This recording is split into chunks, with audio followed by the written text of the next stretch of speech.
15 mai 1938. La parole de Dieu est vie et renferme tous les âges. Il regarde toutes les générations humaines en une seule créature. Jésus ne sait que faire avec celles qui ne l'aiment pas. Comment Jésus se fait trouver dans les nécessités des créatures. Jésus ne regarde pas ce que la créature ressent, mais plutôt ce qu'elle veut.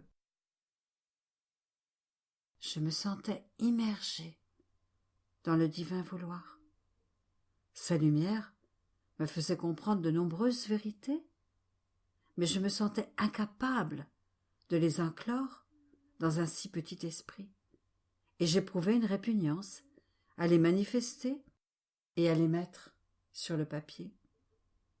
Mon doux Jésus, visitant ma pauvre âme, toute tendresse et compassion pour mon incapacité, me dit : ma pauvre fille, placée devant l'immensité de mon vouloir, est confuse et voudrait rester dans un doux repos pour profiter des joies et de son bonheur dont elle est remplie.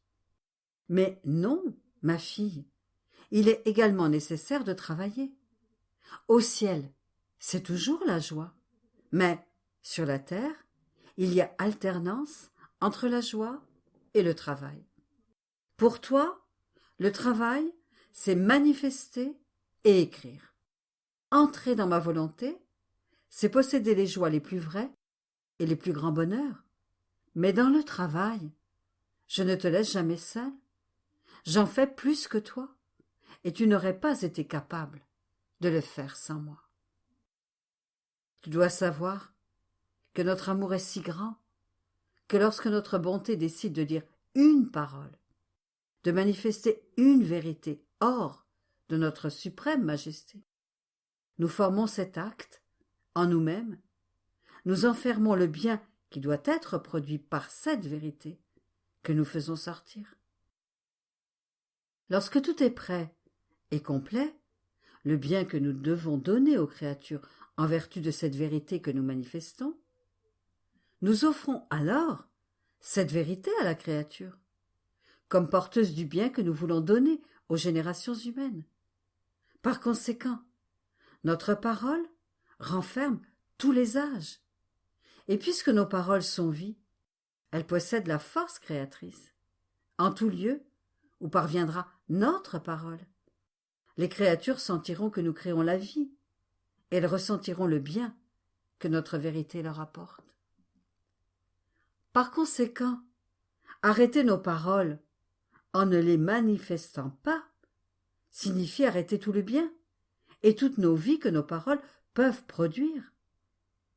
Et je sais, ma fille, que tu ne voudrais pas me causer cette peine et empêcher ce grand bien aux générations humaines, n'est-ce pas?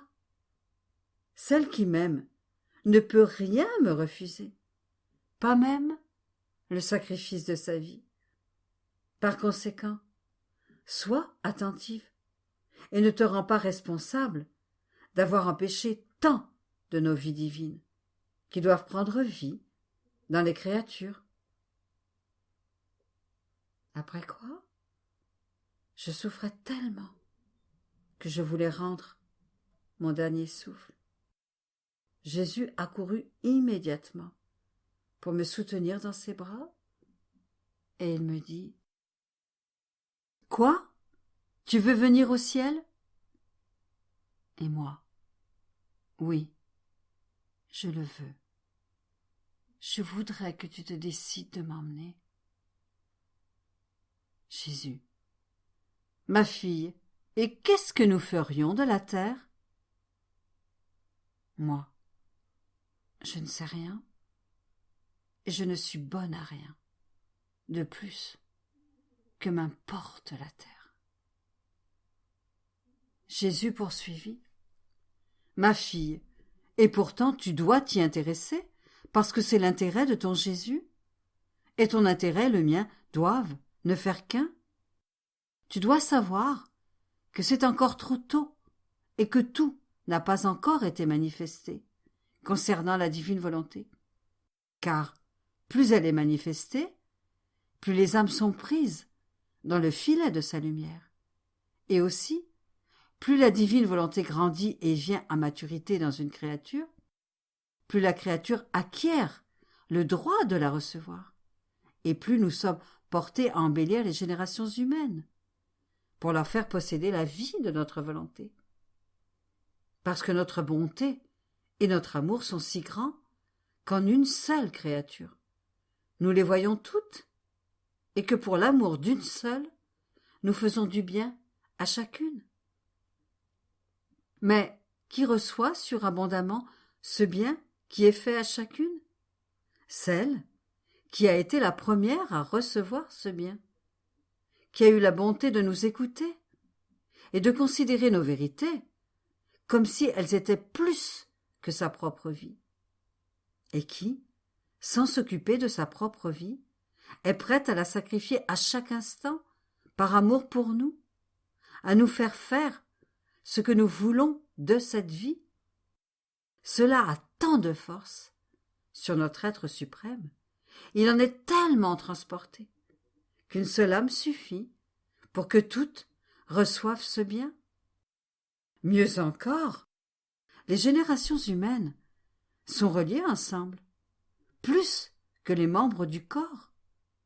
Par conséquent, il n'est pas étonnant qu'un seul membre, sain et bon, fasse couler ses saints fluides, vitaux corporels, dans les autres membres. Ainsi, la force d'une seule créature qui vit dans notre volonté est omnipotente, au point de pouvoir mettre sans dessus-dessous le ciel et la terre, de vaincre Dieu et les créatures. Par conséquent, laisse-moi terminer, et alors je t'emmènerai immédiatement. Puis il ajouta, « Ma fille, plus on souffre, plus on ressent le besoin d'être aimé. Celui qui a le plus souffert, c'est moi. Par conséquent, les souffrances, mon sang versé et mes larmes se changent en voix amoureuses et suppliantes qui veulent être aimées par celles qu'elles aiment tant, qui m'ont fait tellement souffrir et pleurer. Et celles qui m'aiment m'apportent le plus doux réconfort à mes souffrances et sèchent mes larmes, et mon sang se convertit pour elles en un bain d'amour. Mais sais-tu qui est celle qui change mes souffrances et mes pleurs en joie, en satisfaction? Celle qui vit dans ma divine volonté. Parce que dans la divine volonté, l'âme trouve l'amour qui m'aime toujours. Cette âme est le soutien de mes souffrances et mon continuel réconfort. Et je me sens comme un roi victorieux qui, bien que blessé, a gagné la volonté de la créature, avec les armes de ses souffrances et de son amour. Oh, combien je suis heureux de me sentir aimé et de vivre avec celle pour qui j'ai mené une douloureuse et sanglante bataille. Mieux encore, j'ai tout créé pour être aimé, et si l'amour me manque, je ne sais que faire de la créature, parce que je ne trouve pas ce que je veux. Tout au plus peut-il y avoir des diversités d'amour. Il peut y avoir l'amour sous forme de réparation, l'amour sous forme de compassion, l'amour sous forme d'imitation, mais c'est toujours l'amour que je veux. Si je ne trouve pas l'amour, ce ne sont pas des choses pour moi. Et comme l'amour est l'enfant de ma volonté, si je trouve l'enfant, je trouve la mère. Par conséquent, je trouve tout, et tout ce qui signifie quelque chose pour moi. Alors je me repose, et je suis heureux dans la créature, et la créature est heureuse, et se repose en moi, et nous nous aimons d'un même amour.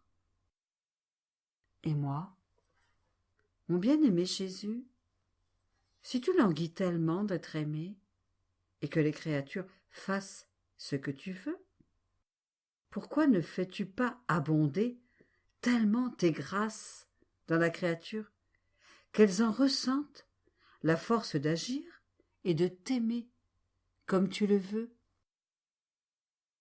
Et Jésus, ma fille, au contraire, je veux donner à la créature la force nécessaire, et même en surabondance. Mais au moment et dans l'acte où la créature agit elle-même et opère ce que je veux, et pas avant. Je ne sais pas donner des choses inutiles, parce que les créatures m'en seraient encore plus redevables si elles en avaient la force et ne faisaient pas ce que je veux. Combien de fois, avant de passer à l'acte, les créatures se sentent impuissantes et sont investies d'une force et d'une lumière nouvelles lorsqu'elles passent à l'action. C'est moi qui les investis, parce que je ne manque jamais de donner la force nécessaire pour faire un bien. La nécessité me lie et me contraint, s'il est nécessaire, à faire ensemble ce que fait la créature. Ainsi, dans les vraies nécessités, c'est moi qui les veux, et je me trouve toujours avec les créatures dans leurs nécessités. Si ce qu'elles font n'est pas nécessaire, je me mets de côté et je les laisse faire elles-mêmes. Après quoi, je me disais, comme je suis misérable. J'ai l'impression de n'avoir rien fait pour Jésus en comparaison de tant de grâce. Qui sait comment je devrais l'aimer? Au contraire, je suis froide. Il est vrai que je ne sais pas comment aimer quelqu'un d'autre, sinon Jésus. Mais je devrais être complètement transformée en flamme, et je ne le suis pas. Mais pendant que je pensais cela, Jésus revint et me réprimanda doucement, en me disant : « Ma fille, qu'est-ce que tu fais ? Veux-tu perdre ton temps ? Ne sais-tu pas que ce que tu dois avoir à cœur, c'est de faire ma volonté, et de savoir si tu vis en elle. En elle, tout est amour. La respiration, le battement de cœur, le mouvement, la volonté humaine elle-même ne veut rien savoir d'autre que m'aimer. Ma volonté, jalouse de cette créature, forme l'air d'amour pour la créature, de sorte qu'elle ne respire plus que l'amour. Et ton Jésus ne regarde jamais le sentiment de la créature. Il regarde plutôt sa volonté et ce qu'elle veut. C'est cela que je prends. Combien de fois les créatures ressentent et ne font pas. Au contraire, si la créature veut, tout est fait. De plus, dans ma volonté, rien n'est perdu. Pour qui vit dans ma volonté, celle-ci tient compte de tout. Les respirations, les battements de cœur, les petits « je vous aime ». Tout ce qui est fait dans ma volonté demeure écrit avec des caractères indélébiles, de lumière, et forme la vie de mon vouloir dans la créature. Et souvent, les dons que je fais aux créatures, les actes que la créature a accomplis, demeurent cachés, comme sa propriété dans les profondeurs de sa volonté, à l'intérieur de la mienne, et il lui semble n'avoir rien fait. Mais ce n'est pas vrai. Selon les circonstances, ma volonté lui fera sentir que sa lumière est en elle plus qu'un soleil, que la sainteté est à sa place d'honneur, et que les vertus sont toutes dans l'acte de faire preuve d'héroïsme, s'il était besoin de les exercer. Ma volonté sait comment maintenir l'harmonie et son ordre divin là où elle règne, et tout ce que fait ma volonté acquiert le sceau de l'éternel. Aussi, vis dans ma volonté, et ne pense à rien d'autre. Ma volonté veillera à ton bien-être mieux que toi. 17 mai 1938. L'âme est la voix le chant et les mains pour jouer de l'instrument. Le corps est l'orgue. Le divin vouloir veut les plus petits actes afin de faire lever son soleil. Ce que le soleil sème sur la terre, ce que la divine volonté sème. Le mariage que Dieu prépare avec ses vérités. Continuant mon vol dans le divin vouloir, je sens qu'il m'investit entièrement et veut occuper sa place royale dans les plus petits de mes actes, même les plus naturels, et peut-être même dans mon néant. Et s'il ne le faisait pas, il ne pourrait pas dire que la plénitude de sa volonté règne dans la créature. Mon cher Jésus, répétant sa brève petite visite, toute bonté, me dit: Ma fille, tout ce qui est sorti de nous, l'âme et le corps, a été formé par nous de nos mains créatrices. Tout doit donc être nôtre. Nous avons fait du corps un orgue, et chaque acte qui devait être fait pour accomplir la divine volonté aurait dû former une clé qui devait contenir de nombreuses notes et des concerts de musique tous distincts les uns des autres. Et l'âme devait être celle qui, en union avec le corps, devait former la voix, le chant, et en touchant ces clés, elle aurait dû former la plus belle des musiques. Mais un orgue sur lequel personne ne joue est semblable à un corps mort. Il ne peut divertir, ni réjouir personne. Et celui qui connaît la musique, s'il ne possède pas d'instrument pour jouer, ne peut pas pratiquer son art. Il est donc nécessaire d'avoir quelqu'un qui parle, qui agit, qui a la vie pour former de la belle musique. Mais il faut également l'instrument qui contienne les clés, les notes et tout le reste. Les deux sont nécessaires. C'est le cas avec l'âme et le corps.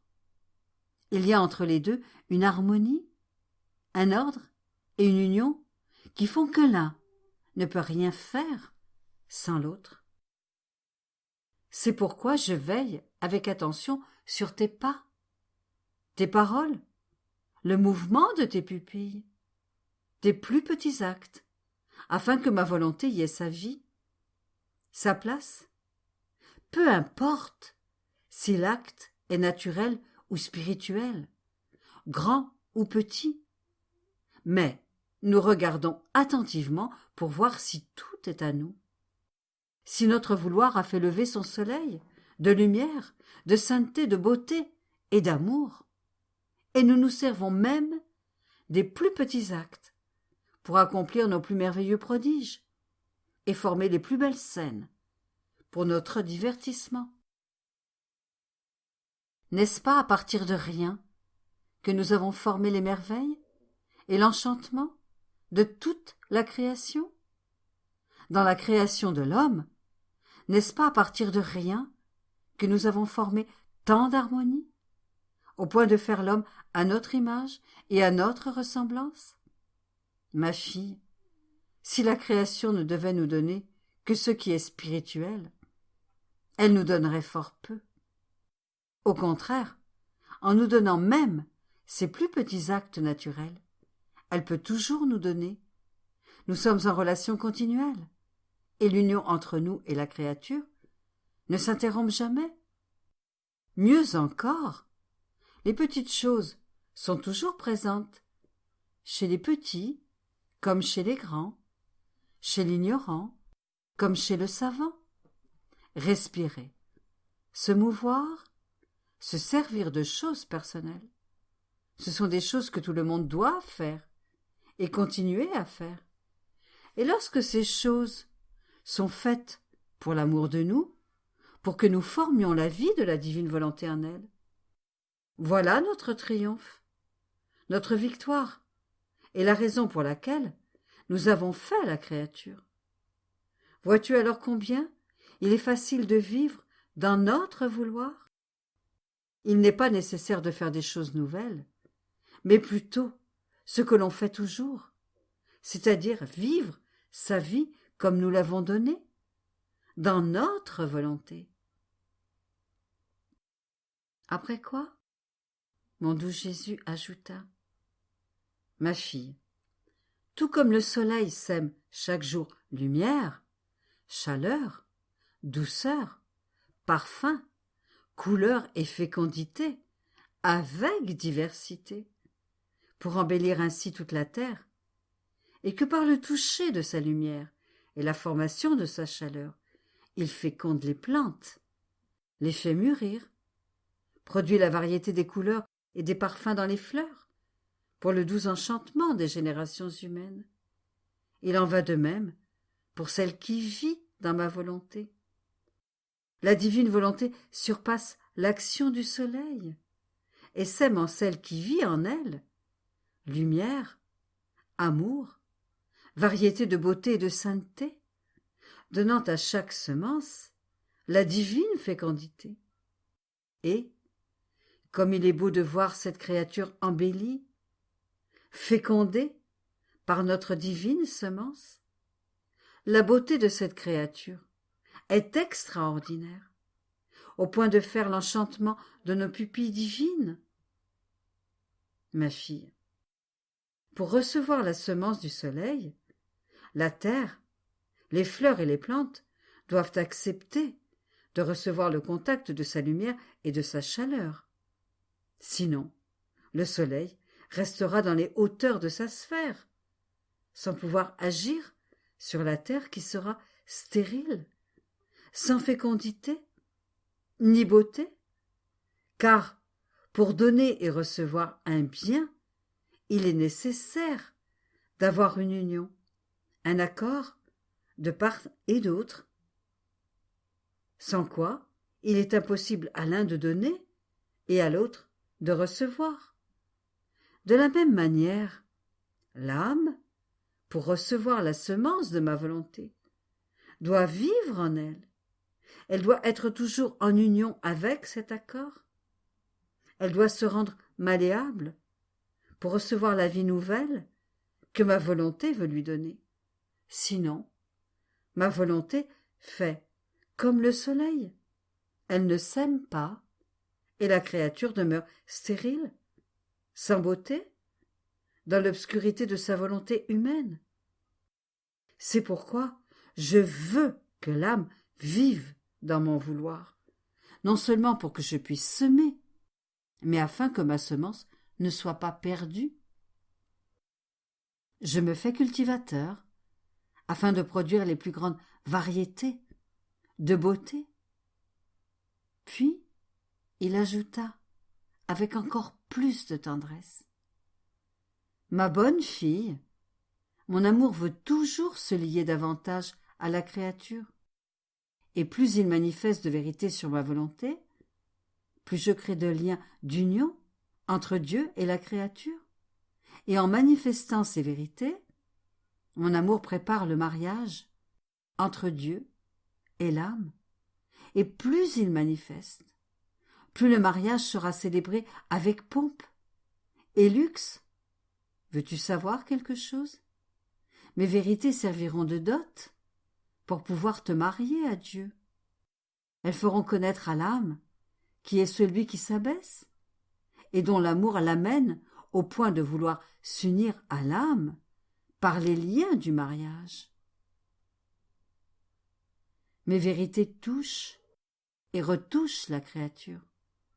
Elles la façonnent, forment en elle la vie nouvelle et restaurent et embellissent en elle notre image et notre ressemblance, comme lorsque nous l'avons créée, et elles impriment sur elle le baiser divin d'union inséparable.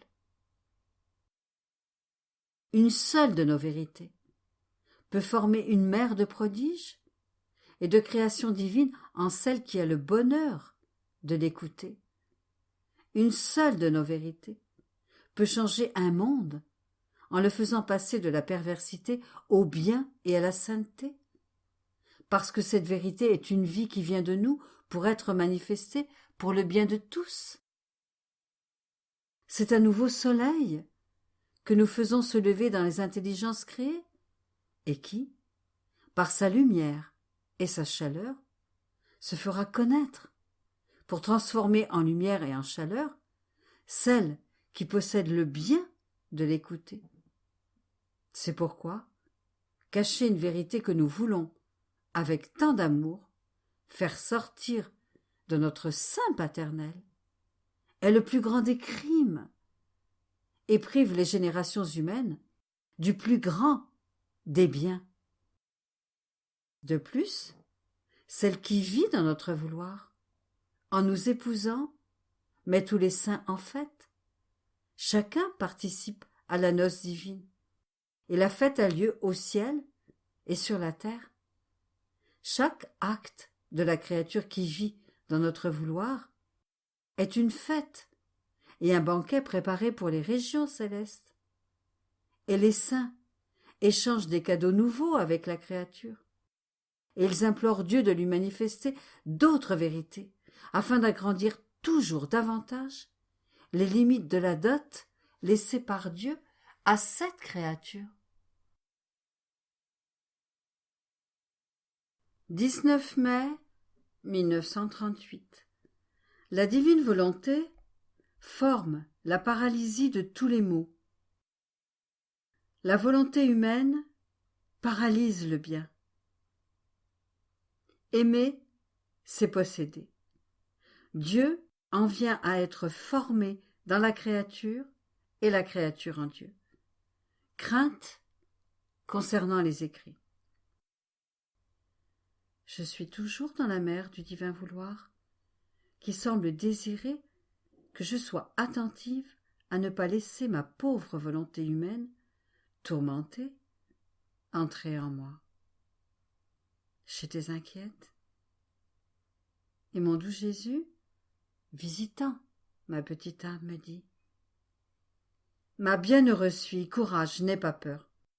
La vertu et la puissance de ma volonté sont si grandes que personne ne peut entrer en elle et continuer à vivre. De sorte que tous les maux restent paralysés, aussi bien que les passions et les mauvaises œuvres. La volonté humaine subit une telle défaite qu'il lui semble mourir, mais elle ne meurt pas.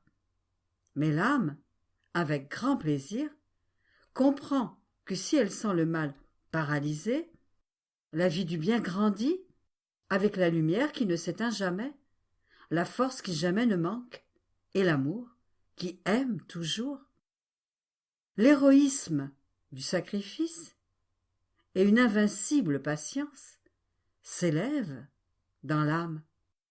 Je peux dire que ma volonté met le « ça suffit » sur les maux de la créature, parce qu'il ne peut y avoir de commencement et de vie du bien que dans ma volonté. Si mon fiat a le pouvoir de paralyser les maux, c'est le bien qui demeure paralysé lorsque la volonté humaine domine seule dans la créature. Pauvre bien, sous la paralysie de la volonté humaine. La créature veut marcher et elle arrive à peine à se traîner. Elle veut agir et les bras lui tombent. Elle veut penser et elle se sent étourdie et stupide. La volonté humaine, sans ma volonté, marque le commencement de tous les maux et la ruine totale de la pauvre créature. Après quoi, mon bien-aimé Jésus ajouta, avec un doux accent: Ma fille, celle qui veut me posséder doit m'aimer. Aimer, c'est posséder. Lorsque tu m'aimes, je suis formé dans ton âme, et je grandis à mesure que tu me retournes mon amour, parce que seul l'amour me fait grandir. Et lorsque tu répètes ton amour, je me fais connaître pour me faire aimer davantage. Ainsi, tu m'aimes et je te fais sentir combien je t'aime. Lorsque tu m'aimes, je t'aime et je te possède. Et alors que nous nous aimons tour à tour, tu es formé en moi. Tu grandis, je te nourris de mon amour, je te forme dans la vie de mon vouloir. Je t'inonde de mes mers d'amour pour te faire sentir combien je t'aime et avec quelle tendresse je te fais grandir dans mon cœur. Combien je te garde jalousement afin que tu m'aimes davantage et que tu fasses preuve envers moi de la même tendresse en gardant jalousement mon amour. Et la créature veille à chaque instant à me donner sa vie pour m'aimer et me rendre heureux et content dans son âme, tout comme je la rends heureuse et contente dans mon cœur. L'amour veut marcher la main dans la main, et si une personne aime sans être aimée, elle est malheureuse et ressent l'amertume de celle qui devrait l'aimer et ne l'aime pas. Aussi, aime-moi toujours. Et si tu veux vraiment m'aimer, aime-moi dans mon vouloir, où tu trouveras l'amour qui ne finit jamais, et tu formeras pour moi des chaînes d'amour si longues qu'elles m'attacheront au point où je ne saurais plus comment me libérer de ton amour. Après quoi, je pensais au grand sacrifice de devoir écrire, à ma répugnance, au combat que je menais pour prendre la plume, et que seule la pensée de déplaire à mon cher Jésus me faisait faire le sacrifice d'obéir à celui qui me commandait de le faire. Et pourtant, je me disais, qui sait où et en quelles mains ils finiront par arriver? Qui sait combien de chicanes, combien d'oppositions et de doutes ils vont rencontrer? Je me sentais inquiète. Cette appréhension affligeait mon esprit et je me sentais mourir. Et mon doux Jésus est revenu pour me calmer et me dire: Ma fille, ne t'inquiète pas, ces écrits ne sont pas les tiens, mais les miens. Et pour ce qui est des mains dans lesquelles ils arriveront, personne ne pourra les toucher ni les détruire. Je saurai comment en prendre soin et les défendre, parce que c'est quelque chose qui me regarde. Et tous ceux qui les prendront avec bonne volonté y trouveront une chaîne de lumière et d'amour avec laquelle j'aime les créatures. Je peux appeler ces écrits l'exutoire de mon amour, les folies, les délires, les excès de mon amour, avec lesquels je veux gagner les créatures pour qu'elles reviennent dans mes bras, et je leur ferai connaître à quel point je les aime. Je veux en arriver à l'excès de leur donner le grand don de la vie de ma volonté, parce que c'est uniquement ainsi que l'homme pourra se mettre en sûreté, ressentir les flammes de mon amour et savoir combien je l'aime. Quiconque lira ces écrits avec l'intention de trouver la vérité sentira mes flammes, se verra transformé en amour et m'aimera davantage. Par contre, l'âme qui les lira avec l'intention d'y chercher des arguties et des doutes, son intelligence sera aveuglée et rendue confuse par ma lumière et par mon amour. Ma fille, le bien et mes vérités produisent deux effets, l'un étant à l'opposé de l'autre. Dans l'âme bien disposée, ils sont lumière pour former l'œil de son intelligence, et la vie pour lui donner la vie de sainteté que renferment mes vérités. Dans celles qui n'y sont pas disposées, Ces écrits les aveuglent et les privent du bien que renferment mes vérités. Puis il ajouta : Ma fille, sois courageuse et sans inquiétude. Ce que ton Jésus a fait était nécessaire à mon amour, et en raison de l'importance de ce que j'avais à te manifester concernant ma divine volonté. Je peux dire que ces manifestations devaient être utiles à ma vie et me permettre d'accomplir l'œuvre de création. Il était nécessaire qu'au début de ton état, j'utilise tous ces stratagèmes d'amour, tous ces moments d'intimité avec toi, qui paraissent incroyables. Je t'ai fait vraiment souffrir, pour voir si tu te soumettais à tout. J'étais alors inondée de mes grâces, de mon amour, et soumise à nouveau à des souffrances pour être sûre que tu ne me refuserais rien. Et c'était pour gagner ta volonté. Oh, si je ne t'avais pas montré combien je t'aimais, je ne t'aurais pas accordé tant de grâce. Crois-tu qu'il était facile de te faire accepter cet état de souffrance, et pour aussi longtemps? C'était mon amour et mes vérités qui te soutenaient, et qui te maintiennent encore, comme magnétisé en celui qui t'aimait tant.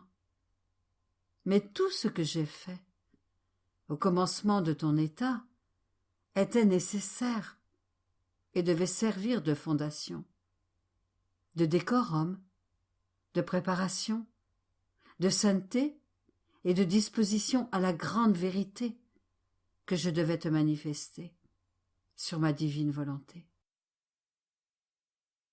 En ce qui concerne les écrits, mon intérêt sera plus grand que le tien, car ils sont à moi, et une seule vérité sur mon fiat me coûte tellement que cela dépasse la valeur de toute la création, parce que la création est une de mes œuvres, alors que ma vérité est une vie qui m'appartient. C'est une vie que je veux donner aux créatures. Et tu peux comprendre cela en raison de ce que tu as souffert et des grâces que je t'ai données pour arriver à te manifester mes vérités sur mon saint vouloir. Alors, sois calme et aimons-nous, ma fille. Ne brisons pas notre amour qui nous a tellement coûté à tous les deux. À toi, en mettant ta vie sacrifiée à ma disposition, et à moi, en me sacrifiant pour toi. Après tout ce que Jésus avait dit, je me sentais parfaitement calme. Lorsqu'il me parlait, la paix me revenait. Mais, plus tard, en repensant à tout ce qui m'arrivait ces jours-ci, et qu'il n'est pas nécessaire de dire ici, je m'inquiétais à nouveau. Je me sentais épuisée et extrêmement faible. Et mon bien-aimé Jésus, pris de compassion, toute bonté, est venu me dire : Ma pauvre fille, tu es sans nourriture. C'est pourquoi tu n'as plus de force. Il y a 2 jours que tu n'as pas pris de nourriture, parce que n'étant pas en paix, je ne pouvais pas te donner la nourriture de mes vérités.